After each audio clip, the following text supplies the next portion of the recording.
Puntualidad. Seguimos con el panel Tendencias Mundiales de la Inversión Minera.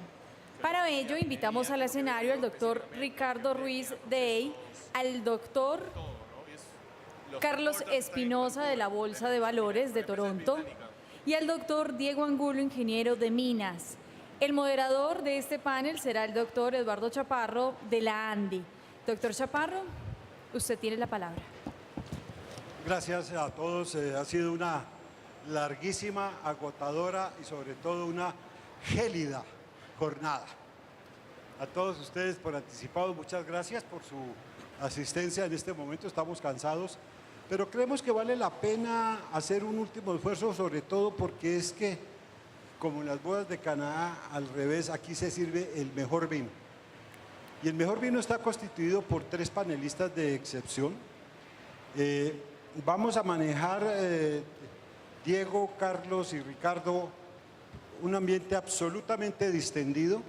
Tienen presentaciones, las pasamos, pero preferiría una especie de conversatorio entre ustedes que conocen el mundo minero, que conocen el mundo de la inversión, que saben hacia dónde van las tendencias. Los años dorados de la inversión minera en el mundo y en particular en el continente quedaron atrás. Quedaron atrás los años de 16.000 millones de dólares al año en exploración.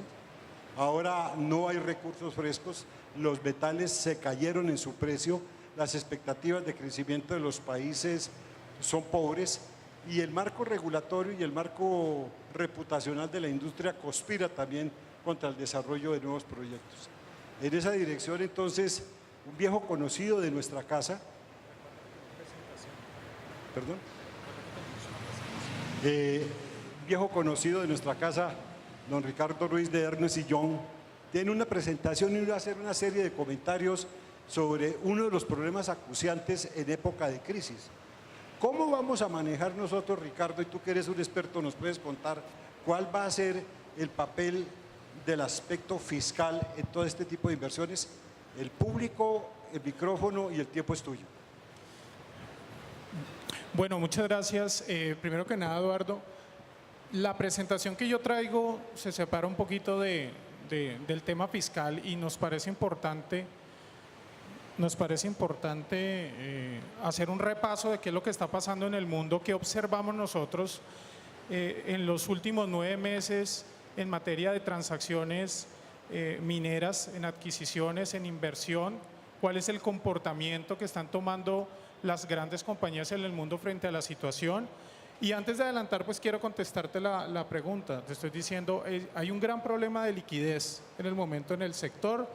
Cada compañía multinacional, como vamos a ver, está cuidando con mucho detalle su dinero y se observa una tendencia en la cual, si los proyectos no son proyectos muy interesantes, las compañías están manteniendo su posición de desinvertir en el sentido de entregar dividendos a los accionistas o hacer recompra de acciones. Eso desde ningún punto de vista es positivo para el sector, pero como vamos a ver también nosotros en el reporte que emitimos anualmente y que les invito lo tengan a la salida de la charla, vemos que este comportamiento puede ser complicado a futuro en el sector minero porque la tendencia procíclica de la inversión siguiendo el precio de los commodities, pues no va a permitir la llegada rápida del nuevo gran ciclo de precios, si es que puede llegar a haber un gran ciclo de precios nuevamente,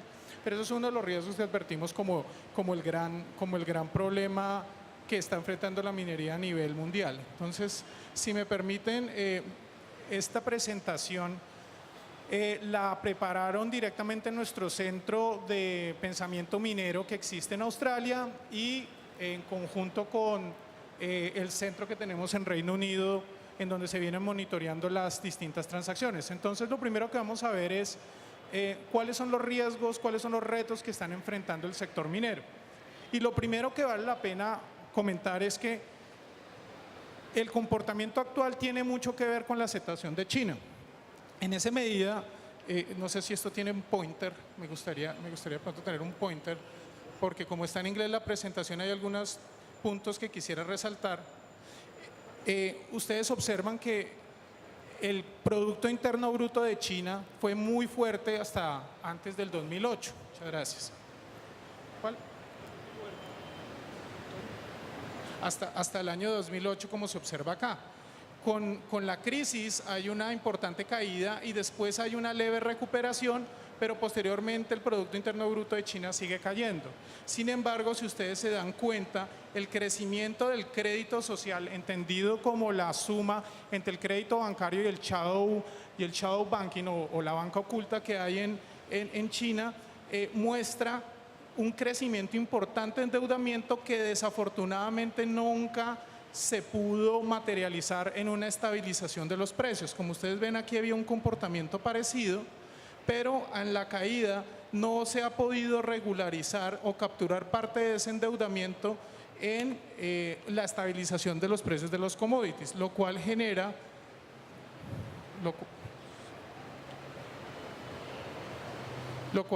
esta situación que es bien interesante. En este slide voy a tomarme unos minutos para verlo porque nos dice muchas cosas.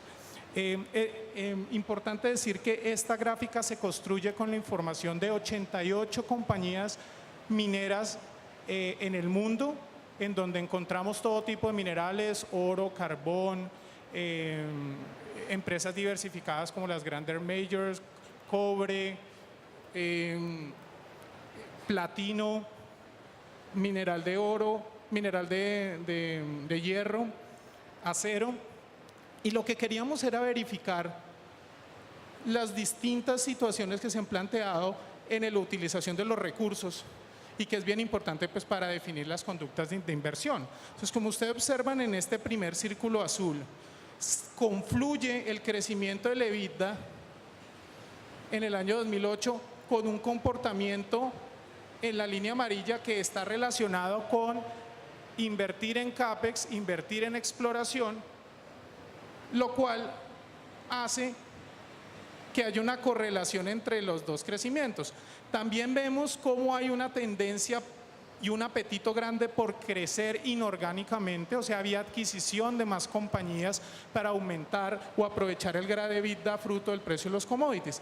Hasta aquí todo estaba bien, pero luego de la crisis y la rápida recuperación de los commodities, observamos una importante diferencia, y es que entre el año 2010 y el año 2012 hay un importante gap entre el EBITDA que se produce o la caída del EBITDA de un año al otro, pero la conducta rezagada de las entidades, de las compañías mineras en reaccionar de alguna manera pensando que la recuperación y la conducta de China iba a seguir manteniendo una recuperación de commodities positiva. Sin embargo, como eso no fue, como lo mostraba en la gráfica anterior, noten que el comportamiento, no obstante la caída de los recursos al interior, tanto de deuda como de ingresos propios, cae, la conducta de los inversionistas es contraria. Y solamente en el año 2013 se observa una reacción procíclica a esa situación que hace en esta línea amarilla que le llamamos build, que básicamente es CAPEX más inversión en exploración, de caída. Sin embargo, también observamos que en materia de adquisición de compañías, no obstante el pico, las compañías también siguieron invirtiendo y endeudándose para comprar más compañías, generando esta situación extraña entre estas tres líneas.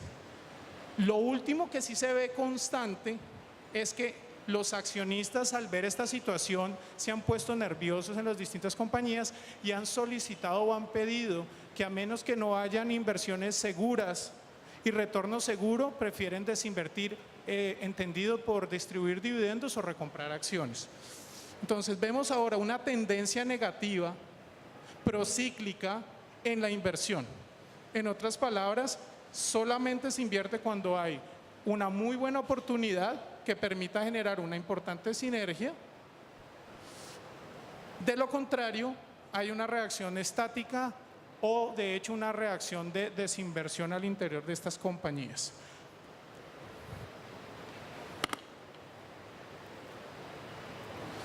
En esta gráfica, teniendo nuestro mismo universo de compañías, lo que podemos ver es que El comportamiento de endeudamiento, fruto de la gráfica anterior, observa que las compañías poco a poco han reducido sus recursos, su EBITDA, pero el nivel de endeudamiento ha crecido de manera dramática, generando en este momento o pasando de niveles del doble de endeudamiento frente al EBITDA que generan comparado con años anteriores, lo cual implica potencialmente que las compañías empiezan a generar un nivel de endeudamiento que pone en dificultad la viabilidad de las compañías, llegando incluso a que importantes activos entren en un estado de distress o un estado de insolvencia o dificultades para realizar pago a las acreencias por las deudas que adquieren. En esta gráfica, lo que queremos ver es cómo está la salud financiera de las distintas compañías de la muestra divididos por los distintos minerales o metales de la muestra. Si ustedes se dan cuenta, este sector gris es el sector deseable desde el punto de vista de crédito y encontramos que las que han logrado mantenerse en este cuadrante son las grandes compañías mineras que tienen su portafolio diversificado, entre ellas Vale, Glencore, BHP, South32 y Anglo American.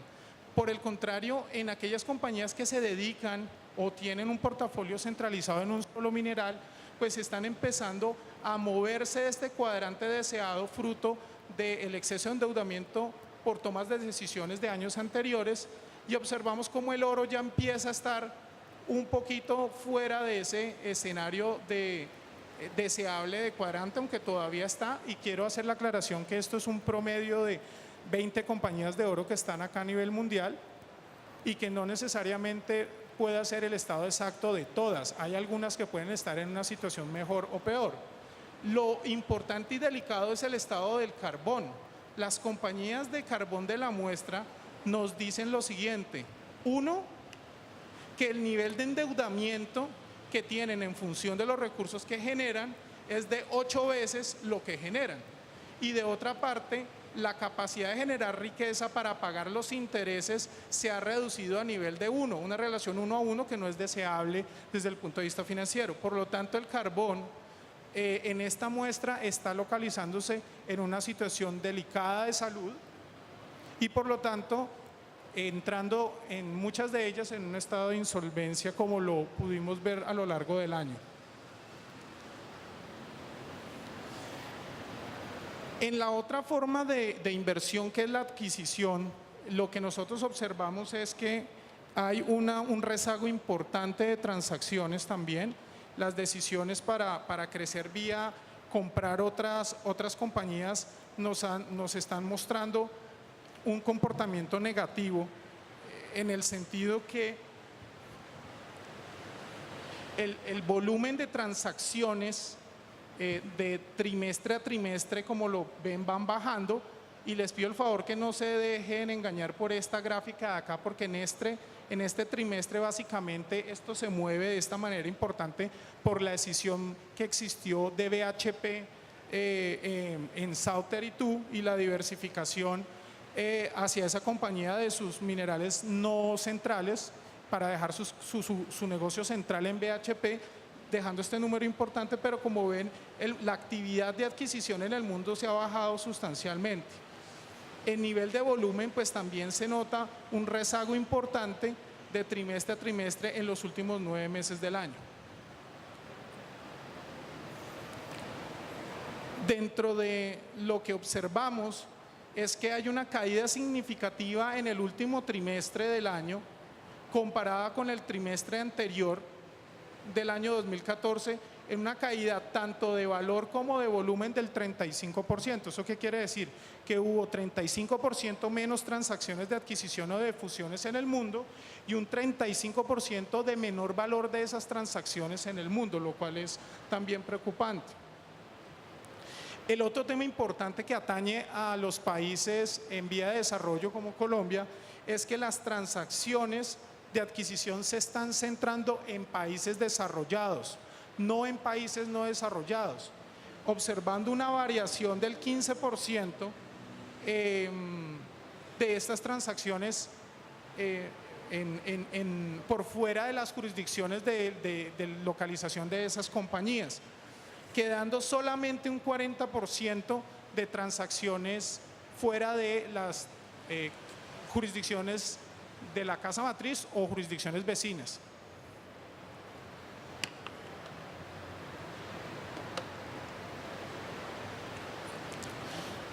¿Quién está comprando y qué está comprando? ¿Qué hemos visto en estos 9 meses? Hemos observado que los que están comprando siguen siendo las grandes compañías, los grandes jugadores del sector, y una pequeña participación la han realizado capitales privados y capitales distintos de la minería, o sea que en este estado pues hay una tendencia normal, y lo que se ha venido comprando en los últimos 9 meses son básicamente negocios de minas de oro, comprando, fusionando, porque hay unas transacciones interesantes entre compañías junior y medium para consolidar y aprovechar sinergias. Y en carbón observamos bastante actividad con 21 transacciones a lo largo del primer semestre del año, básicamente por operaciones de oportunidad o por transacciones en las cuales existen sinergias, potenciales sinergias sencillas de adquirir, consolidaciones, pero nunca grandes adquisiciones. Pero sobre todo aprovechando esta situación compleja de insolvencia en la que están entrando las compañías de carbón, como lo mostramos en las gráficas pasadas.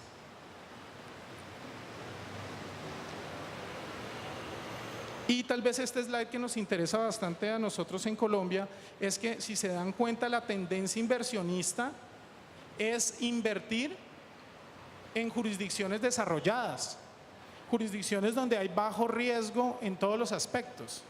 Y eso es un punto que Colombia debe tener mucha atención, y es que hay un decrecimiento importante en los países emergentes donde está Colombia de solamente un 20% de actividad, con una tendencia a que esto pueda seguir manteniéndose. Y dentro de las decisiones de los inversionistas es hacer inversiones en países donde las reglas de juego son claras, donde el estado de costos es razonablemente controlable, es donde se están capturando la mayor cantidad de este tipo de transacciones. Por lo tanto, pues esto es un campanazo para las jurisdicciones en los países como Latinoamérica, en el sentido que cada vez más se está probando la regla, que es muy relevante el estado de riesgos que maneja el país, su cumplimiento de la ley, manejo o el impacto fiscal en los costos. Todas estas cosas están siendo analizadas y están concluyendo o están terminando en este tipo de resultados. Estas son, simplemente para terminar, las 10 transacciones grandes que se hicieron en el mundo.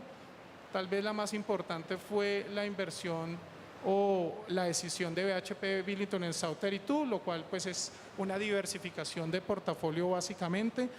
Y simplemente pues para cerrar,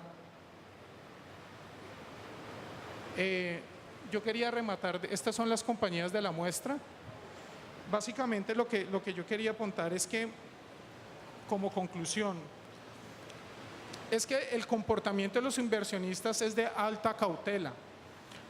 Hay un comportamiento procíclico en función de los commodities, y cada vez más las inversiones en países emergentes como Latinoamérica y Colombia están sufriendo esta poca actividad. Esto es preocupante, y nuestra firma en Ernst & Young levantamos dentro de nuestro reporte anual como el primer riesgo que está afrontando la minería a nivel mundial, en el sentido que las compañías, por cuidar su manejo de recursos, está de alguna manera dilatando las decisiones de inversión y de crecimiento, generando que el próximo superciclo se pueda dilatar un tiempo más, y lo cual afecta de alguna manera al dinamismo del sector minero y por tanto la inversión que de alguna manera puede llegar también a Colombia. Las adquisiciones, la otra forma de crecer por parte de estas mineras, también tiene un rezago, y solamente se observa que se tomen este tipo de decisiones cuando hay fines de consolidación o de sinergia y oportunidades de insolvencia de las compañías, que es el estado de muchas de ellas, como por ejemplo el carbón. Yo quiero aclarar que las compañías de la muestra en carbón, como se dan cuenta, en su mayoría son compañías de los Estados Unidos, en donde el efecto de la diferencia en cambio no ha sido positivo porque sus costos están en dólares, pero la realidad es que muchas de estas compañías, empezando por Alfa, ya están en capítulo 11, o sea, en ley de quiebras, lo cual es un campanazo importante de la situación de este mineral a nivel mundial.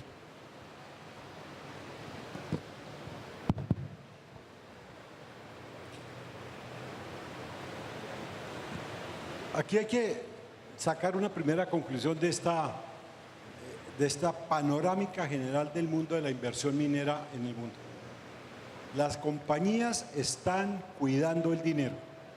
Eso es lo primero y eso es lo que hay que entender para cuando se piense incentivar la inversión y flexibilizar el marco, no se piense entonces que todavía la locomotora, la aspiradora china está funcionando. El motor que succionaba en la aspiradora china del 12% anual al 7,1% significa una merma considerable y eso nos está afectando. Por supuesto, y eso lo demuestra la desinversión que se está dando, y en Colombia, como un dato, Ricardo y amigos del panel, el único sector que está creciendo es el de las esmeraldas al 25% y los materiales de construcción jalonados por todo el desarrollo de infraestructura. Pero de resto está muy mal. Y eso significa que hay en todo el mundo cierre de proyectos, despido de personal, pagos aplazados y una pobre chequera para desarrollar todas las actividades. El carbón anda de capa caída y solamente, y eso es un punto muy importante, y esto habla también del papel que puedan tener los juniors al futuro, las compañías multiminerales, por decirlo así, tipo Vale de Río 12, que tiene hierro, potasa, níquel, carbón, etcétera, son las que están soportando mejor el vendaval. Pero hay un hecho importante que tiene que ver con parte del panel que se dio sobre la política minera y de qué minerales o qué minería tiene Colombia. No están invirtiendo en los países subdesarrollados, no están invirtiendo en el tercer mundo. O sea que la tesis de invertir en países como Colombia, porque son comillas más laxas las normas ambientales, se rompe y queda quebrada por los datos físicos de la inversión, porque se está demostrando que se está invirtiendo en países maduros en minería. Entonces, habría que preguntar en el debate del viernes qué piensa la UB de esta información que está sustentada sobre hechos y cifras. Y por supuesto, lo que uno puede ver aquí, Ricardo, y tú me corroborarás, es que en la práctica se están comprando reservas. Fundamentalmente se están comprando reservas. No hay proyectos de exploración, yo me aseguro. Y entonces, la pregunta que surge aquí, que se lo hago a ustedes dos, en particular a ti, Carlos, que eres un experto de la Bolsa de Valores de Toronto, ¿cuándo volverá la inversión? Por favor. Digo, mejor pregunta no había que esa, ¿verdad? Pero la verdad es que la presentación que hizo ahorita Ricardo es muy buena. Haces un overview muy claro sobre lo que está pasando en la industria y el tema que ahorita mencionas en cuanto a hacia dónde se están yendo los capitales es muy interesante. En Canadá se dice que se están yendo la minería y el dinero se está yendo principalmente a los mercados seguros. Dentro de Canadá, considero un mercado seguro, es Canadá, Estados Unidos, Australia, Nueva Zelanda y Europa Occidental. Es lo único. Después de eso, vienen los mercados emergentes, incluyendo China, toda Latinoamérica, Europa Oriental, etc., África. Y ahorita el tema de regional es un tema muy importante porque es un riesgo adicional para los inversionistas. Dinero sí hay para un buen proyecto. El tema es, ahorita el inversionista se ha vuelto muy cauteloso en qué quiere invertir y en cuánto quiere invertir. Entonces, no es solamente el commodity. Puede ser que esté pensando en invertir en oro, porque el precio del oro ha estado un poco más estable. 1180 está hoy, ha estado en 1130, 1150. Entonces decir, bueno, de invertir en oro a invertir en cobre o invertir en carbón, tal vez oro es una mejor opción. Pero ahora, ¿en qué proyecto voy a invertir? ¿O en qué empresa? Una empresa de exploración básica, una empresa de exploración avanzada, una empresa que ya está generando un flujo de caja, que ya produce, ese es un riesgo menor. Ahora, ¿dónde está esta empresa? ¿Dónde opera? ¿Está operando en Canadá? ¿O está operando en Colombia? ¿O está operando en Sudáfrica? ¿O en México? Son riesgos diferentes. Entonces, parte del riesgo que ahorita está evaluando el inversionista es también la jurisdicción. Y mientras un país, cualquiera que este sea, no puede ofrecer un marco jurídico estable para la inversión extranjera, el inversionista difícilmente va a querer venir. ¿Qué está pasando, por ejemplo, el caso de Argentina? Argentina, que tiene una geología espectacular, en minería no está pasando nada porque Argentina en este momento no está abierto a la inversión extranjera. Si tú quieres entrar a Argentina, tienes 1000 problemas, permisos, no puedes sacar tus utilidades, tipo de cambio forzado, en fin. En adición a todos los retos que tiene una empresa minera por default, ya nada más por extraer el mineral, tienes que lidiar con el reto que implica el marco jurídico regional. Y ese es un aspecto muy importante. En el caso de Colombia, desde el punto de vista de Canadá, se habla mucho o se cuestiona mucho el tema de los permisos ambientales. El tiempo que demora y se observa y se sigue. Pero, ¿qué pasa? Las empresas, si tienen oportunidad de invertir, como dicen en inglés, time is money. Si ahorita tengo dinero y tengo oportunidad de invertir y hoy un país, llámese Colombia, llámese Argentina, llámese México, el que ustedes quieran, no me da las condiciones que yo quiero, tal vez las encuentre en otro mercado. México impuso sus regalías en uno de los peores momentos. ¿Y qué pasó? La inversión también se cayó, aunado a todo el problema macroeconómico y falta de liquidez en el mercado y lo que ustedes quieran. Pero a lo que voy es, la conclusión es, está el dinero y el inversionista es más cauteloso que nunca en dónde invierte. Y ese donde invierte es el proyecto, es el commodity, es el país, el marco regulatorio de ese país. Entonces, para poder atraer esa inversión, se tiene que dar una mezcla de estos factores donde el inversionista se sienta cómodo. Obviamente, siempre va a haber un riesgo, pero donde esa mezcla de riesgo pueda sentirse cómoda con respecto al posible retorno que pueda tener. Nada más por mencionar brevemente, el primer semestre del año, en la bolsa se recaudaron más de $6,000 millones en Toronto para la industria minera. $6,000 millones. Es un montón de dinero. Es el 50% del dinero que se ha recaudado en el mundo para la minería. Nada más el primer semestre de este año. Pero no es suficiente para la industria. Pero ¿qué pasa? Mientras no se den las condiciones adecuadas, los inversionistas van a estar volteando también a otras industrias, a energías limpias, a tecnología, a real estate, etcétera, etcétera. Entonces, la minería tiene que volver a ser atractiva para el inversionista y es parte de lo que nosotros en la bolsa estamos lidiando día con día. Tenemos 2 bolsas de valores, TSX Venture, que está enfocada en el mercado junior, y el Toronto Stock Exchange para las grandes empresas. TSX Venture es el que más sufre, que es donde están las empresas de exploración básica, exploración intermedia, son los que hoy han tenido más problemas para poder convencer a los inversionistas en invertir en sus empresas. Las empresas mayores, y ahorita también lo mencionaban, son las que están comprando, las que están invirtiendo, porque también son las que generan un flujo de caja y son las que tienen más capacidad de tener más capital o más deuda para seguir continuando con sus proyectos.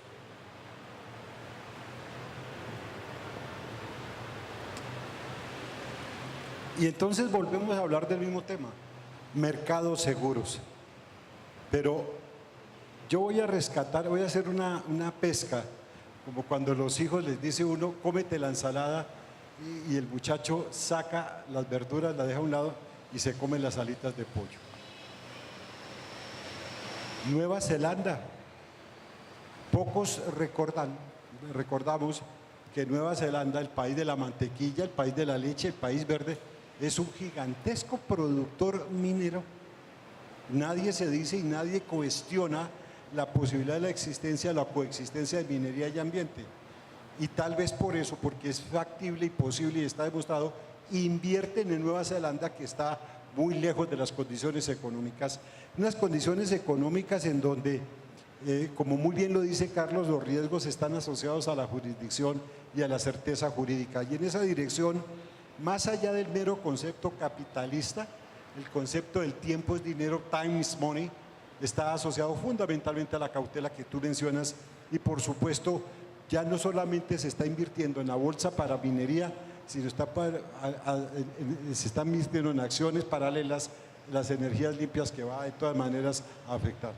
Si eso es así, un analista, un ingeniero de minas vinculado a una actividad y a una empresa reconocida mundialmente, uno de los gigantes mundiales en tecnología y en constructoría como es AMEC Foster Wheeler, ¿cómo ve todo este escenario? ¿Hay algunas cosas adicionales, Diego, que tú nos puedas comentar como complemento a estas dos maravillosas, breves y concisas presentaciones que nos han hecho Carlos y Ricardo?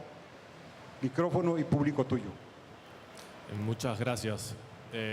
Bueno, antes que nada agradecer por la invitación y sin duda todo lo que ambos han comentado me parece totalmente cierto. El punto de vista que yo les voy a transmitir viene más, digamos, desde un lado técnico, como proveedor de servicios, y lo que estamos notando, evidentemente, en los contactos que tenemos con nuestros clientes, es que efectivamente hay una desaceleración de las inversiones, ¿no? Eso creo que hay total convencimiento de eso.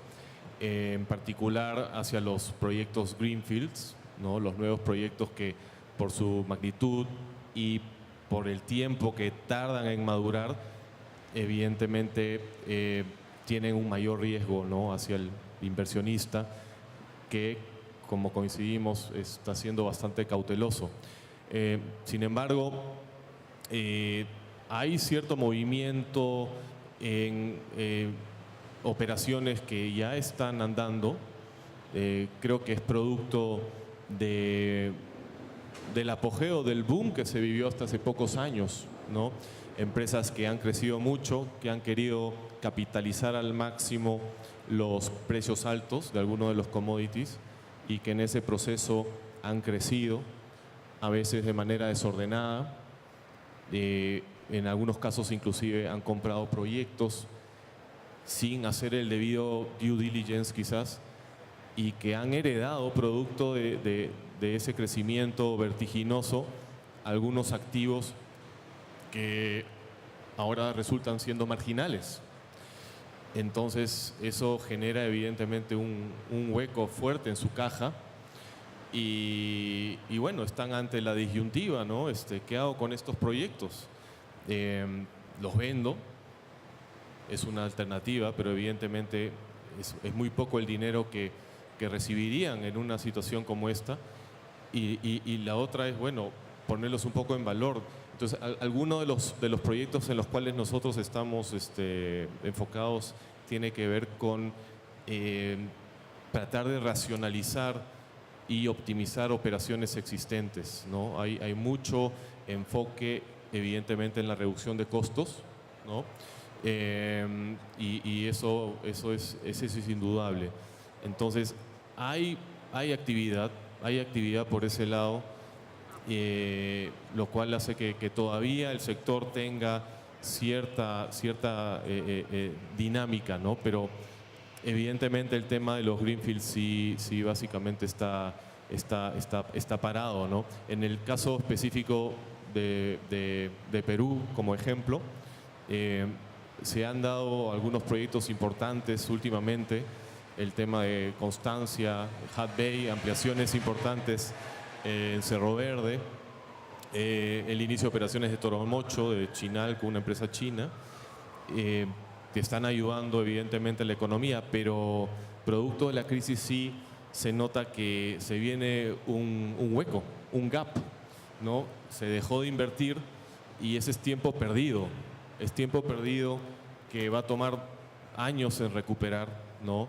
El caso colombiano es similar sin duda, ¿no? Se ve que hay actividad, pero son pocas realmente las empresas, los proyectos que salen adelante, y los que logran hacerlo son proyectos relativamente, ¿no?, de pequeños, medianos, ¿no?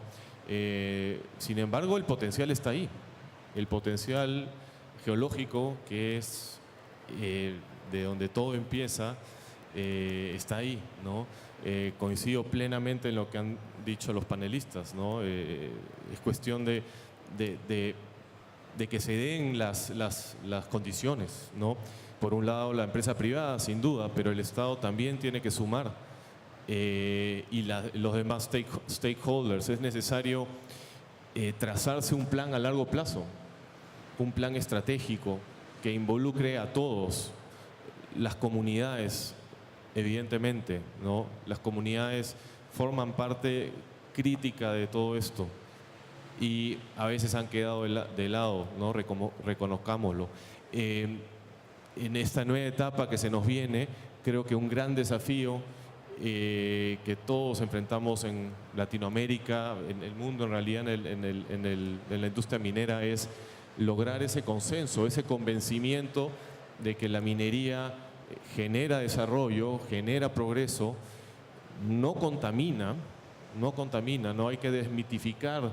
Hay muchas cosas que bueno, se deben tratar con bastante responsabilidad a través de una clara estrategia de comunicación, y para que eso sea exitoso tenemos que estar todos empujando el carro en la misma dirección, empresa privada, sector público, comunidades, ONGs, inversionistas, en fin, ¿no? Creo que el desafío está ahí. Lo bueno es que estos son ciclos, ¿no? Han pasado antes. Hay que tomar las lecciones, ¿no? Del caso, lecciones aprendidas y bueno, ajustar los cinturones un poco, pero esto vamos a salir adelante, ¿no? Gracias. Y antes de darle, gracias Diego, antes de darle la palabra final a Carlos, quiero rescatar también una frase de Diego. Nos recuerda que este no es un negocio normal, este es un negocio de tiempo de maduración. Y en esa dirección, entonces, los huecos que se están presentando en la caja están llevando a las compañías a preguntarse algo que me hizo recordar lo que sucede en los aeropuertos de los Emiratos Árabes Unidos, donde los millonarios quebraron de la noche a la mañana y dejaron Rolls Royce, Jaguar y un poco de automóviles botados, porque decían, ¿qué hago con esto? No tengo cómo moverlo. Es la misma situación, ¿qué hago con esta mina en donde no tengo cómo moverla, no tengo cómo afrontar los pasivos? Y en esa dirección nos recuerda que el tiempo perdido se paga de manera escandalosamente cara. Y por supuesto, entonces, al pensar en el largo plazo, tenemos que buscar los consensos necesarios para aprender del pasado.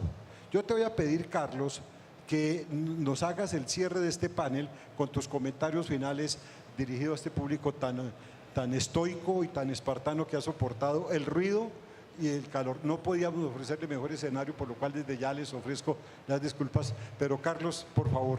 Muchas gracias, Eduardo. Bueno, de verdad, primero que nada, gracias a la gente por aguantarnos, ¿no? Pero antes de cerrar, quisiera hacer también un poquito cambio de velocidades. A pesar de ser un ciclo bajo, en la bolsa estamos siempre buscando qué sí se puede hacer o qué oportunidades se pueden aprovechar. Para nosotros, nuestros clientes, las empresas que se listan con nosotros, lo vemos como socios. Si la empresa crece y le va bien, a nosotros nos va bien. Si a la empresa le va mal, a nosotros nos va mal. Entonces, buscamos diferentes opciones para poder crecer. Y hablando en el caso específico de la región, en TSX y en TSXV creemos que Latinoamérica es una región con una gran oportunidad y creemos que en el mediano y largo plazo va a seguir habiendo muchísimas oportunidades. Entonces, por eso no quitamos el dedo al renglón, por eso venimos cada año a esta feria, por eso, digo, además de agradecer la invitación, estamos hoy aquí, tenemos ahí un booth y tratamos de estar siempre en contacto con Colombia y con algunos otros países de América Latina a los cuales les tenemos mucha fe y mucho cariño. Pero bueno, ¿qué está pasando en la región también? En el tema de las mineras juniors, hemos tratado de ser más proactivos para ver cómo las podemos ayudar. Uno de los temas que hicimos recientemente, firmamos un acuerdo con la Bolsa de Valores de Santiago para crear y para ayudarlos a desarrollar el mercado junior en Chile, en la Bolsa de Valores de Chile. Y este convenio inicialmente fue entre la Bolsa de Valores TSX Venture de nosotros y la Bolsa de Santiago. Pero después las autoridades tanto de Canadá como de Chile tuvieron que participar y llegar a un acuerdo. Ese acuerdo incluye que el gobierno chileno reconoce la regulación canadiense. Entonces, lo que estamos haciendo es que una empresa que se puede listar en TSX Venture al amparo de la regulación canadiense y reportando únicamente en Canadá, puede listarse también de manera prácticamente automática en Chile. Y con esto puede hacer trading en los dos mercados. Y coincidentemente, Chile forma parte de MILA. MILA es el mercado integrado de Latinoamérica. ¿Qué es este mercado? Es un mercado que reconoce los países de Colombia, Perú, Chile y México, reconoce la regulación de todos sus miembros. Entonces, si una empresa está listada en Chile, también puede hacer trading en los otros 3 países. O en Colombia y puede hacer trading en Chile, en Perú y en México. Entonces, ¿qué pasa cuando hacemos este convenio con Santiago?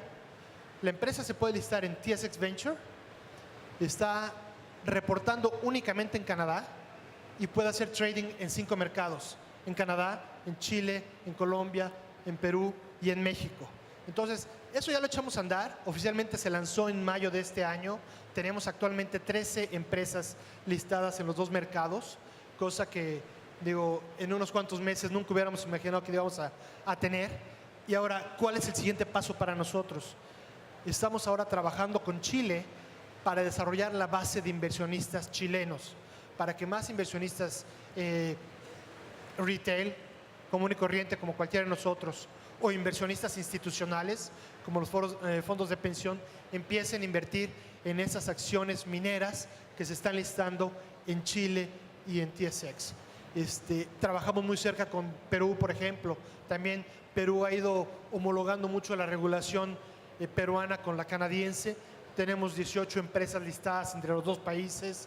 Tenemos unas, si no me equivoco, son 3 empresas listadas entre Colombia y Canadá. Tenemos una empresa listada en México y en Canadá, etcétera, etcétera. Entonces, el final de este tema es, estamos buscando cómo sí podemos ayudar a las empresas, cómo podemos trabajar en la región, en América Latina.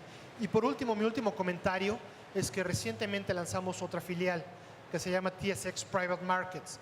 Private Markets es un concepto que trabaja para financiar empresas privadas y las ayuda a conectar con inversionistas institucionales aún antes de estar listados en el mercado de capitales.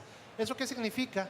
Que al amparo de una regulación mucho más pequeña que la de los mercados públicos, las empresas pueden conectarse con inversionistas institucionales y empezar a fondear sus proyectos. Nosotros, como lo vemos, es una oportunidad para financiar empresas junior que se pueden ir preparando para poder eventualmente listarse en las bolsas de valores y seguir creciendo. Es, digamos, parte de la cadena de financiamiento a la industria minera. Entonces, bueno, por último, nada más quiero dar las gracias por su atención. Tenía una presentación preparada, le voy a pedir a Eduardo si la pueden subir a su página. También estoy en el booth del pabellón de Canadá. Si alguien tiene dudas, comentarios, voy a estar aquí el resto del día y mañana y el viernes y estoy a sus órdenes. Muchísimas gracias. Carlos, muchas gracias. Quiero hacer un par de comentarios muy breves. Carlos, yo te voy a buscar porque creemos que a través del Centro de Pensamiento de la ANDI podemos hacer algún tipo de profundización en posibilidades de cooperación mutua. La ANDI es el principal gremio privado del país y nos interesa desarrollar todo el mercado para capitales junior. Ricardo, vas a hacer algún comentario, pero desde ya te voy a pedir tu permiso, aparte de la distribución del material, para subir la presentación a la página electrónica para divulgarlo. Una última intervención y para hacerles un anuncio aquí a los presentes. Simplemente quería indicarles que los 2 estudios que nos permiten hacer esta presentación, los hemos traído unas muestras y que se van a distribuir a la salida para que quien quiera tener más contenido y más detalle de las cifras puedan tener los 2 reportes. Básicamente es eso. Yo estoy muy complacido además que haya estudiantes de la universidad acá. Les decía cuando los invité y prácticamente los empujé a que vinieran a esta charla, era porque estas cosas no se enseñan en la facultad. Y estas cosas van a ser absolutamente vitales para su desarrollo profesional futuro. Tomen una copia, preséntenla y acompáñenme ustedes y todos los presentes en darle un sonoro aplauso a Carlos, a Ricardo y a Diego. Muchas gracias. Los esperamos mañana para el gran debate minero nacional. Tenemos una invitación especialísima. El grupo de diálogo minero se reunió 13 personas de la izquierda, de la derecha, de arriba y de abajo, del centro y de adentro. Y en esa dirección están creando propuestas. La propuesta, Andy, es que hay que construir entre todos los actores el gran acuerdo minero nacional. Pero para eso tenemos que fomentar el diálogo. Tenemos además una presentación espectacular de arquitectura social encabezada por Isabel Lavarres, nuestra gerente de arquitectura social, con la UNICEF. Y vamos a tener un experto canadiense en un nuevo concepto de responsabilidad social inclusiva. Y por supuesto, está el gran debate minero nacional. Y además los queremos invitar para que se unan al reconocimiento a la vida y obra de una mujer excepcional en la industria minera colombiana, la señora Beatriz Uribe, que mañana va a ser reconocida por la ANDI por su aporte luego de 40 años al servicio de la industria minera. Quedan ustedes muy invitados de corazón, la ANDI, el Centro de Pensamiento, la Vicepresidencia, en nombre de Bruce McMaster y de todo el maravilloso equipo ANDI, gracias por la paciencia, acepten nuestras disculpas, créanme que hicimos hasta lo imposible por amortiguar el ruido, el calor simplemente es el calor de nuestros corazones en gratitud por ustedes. Muchas gracias y hasta mañana. Queremos invitarlos para que sigan con nuestro último panel del día, UNICEF y CBF, con la presentación de la herramienta de erradicación del trabajo infantil en la industria extractiva. Así que queremos que nos acompañen a este último panel mientras organizamos nuestras invitadas del día. Queremos entonces que nos acompañen y sigan con nosotros.